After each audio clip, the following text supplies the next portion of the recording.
सन एक ऐसी energy source है जिसके चारों तरफ कम से कम हमारा आकाश मंडल या what do you call it galaxy, हमारी गैलेक्सी तो उसी के चारों तरफ घूमती है, which is actually called Milky Way. अब उसमें कितने तारे हैं, कितने ग्रह हैं, सब उसके चारों तरफ घूम रहे हैं और उससे एनर्जी एक्सट्रैक्ट कर रहे हैं।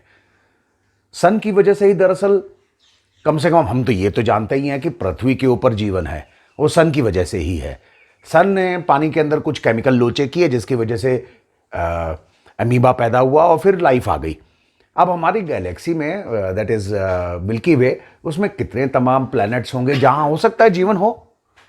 I mean, we practically don't know, and astrophysicists or astronomers, they are trying their level best to find out कि कहीं जीवन है या नहीं है। एट टाइम्स जब सन किन्हीं किन्हीं जियोग्राफिकल पोजीशंस पर बहुत ज़्यादा गर्म होता है, तो जैसे हमारे बच्चे कहते हैं, जो अभी यंग है, जिनको बहुत ज़्यादा पता नहीं होता, कि जी सन को फोड़ डालने का कुछ प्लान करते हैं, इसको बारूद लगा के उड़ा देते हैं, ये बहुत गर्मी करता है। और कुछ जियोग्राफिकल लोकेशंस पर जहां पर सर्दी पड़ती है, वहां पर people practically yearn for sun to come out, जिससे कि उन्हें थोड़ी गर्मी मिले। लेकिन मोर ओवर साइंटिफिकली और प्राकृतिक तौर पर भी कोई बहुत ज़्यादा पढ़ा लिखा हुआ इंसान ना भी हो, इतना तो मोटे मोटे तौर पर समझता है कि सन, सूरज बेहद बेहद ज़रूरी है हमारी प्रकृति के लिए, हमारे लिए। हमें विटामिन डी सन से मिल जाता है। गर्माहट, हमारे शरीर में तमाम तरीके की जो बीमारियां हैं, दर्द होते हैं, वो निकल जाते हैं सन से। We feel good about it.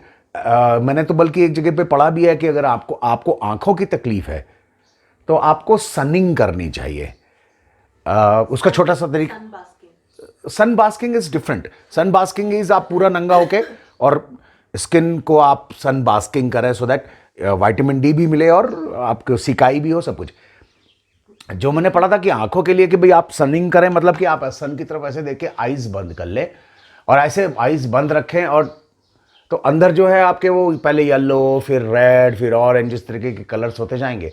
और फिर थोड़ी देर बाद, 1 मिनट 2 मिनट के बाद थोड़ा सा अलग होके और फिर धीरे धीरे आंखें खोलें और फिर ऐसे ऐसे करके, this is called sunning. The correct term was sunning. So sun is so damn important। कहा जाता है हमारे माइथोलॉजी में कि सूरज जो है वो 7 घोड़ों के रथ के ऊपर चलते हैं और पूरे विश्व, पूरे ब्रह्मांड, पूरे अंतरिक्ष के चक्कर लगाते हैं।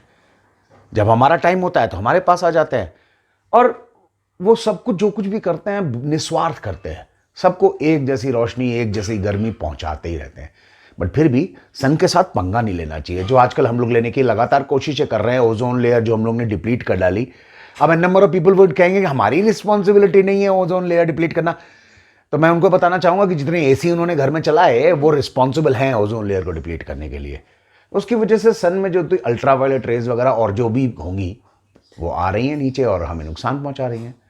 हमारे हिंदू माइथोलॉजी में भी और हमारी माइथोलॉजी में कहा गया है कि सूर्य नमस्कार से हमारे दिन की शुरुआत होनी चाहिए। उसमें तमाम तरीके के आसन आ जाते हैं और मतलब एसेंशियली सूर्य को प्रणाम हो जाता है। जितनी देर हम सूर्य नमस्कार कर रहे होते हैं, सूर्य की रोशनी में नहाते हैं, तो अल्टीमेट हेल्थ बेनिफिट हमें सूर्य की रोशनी से मिलता चला जाता है। Thank you so much sir.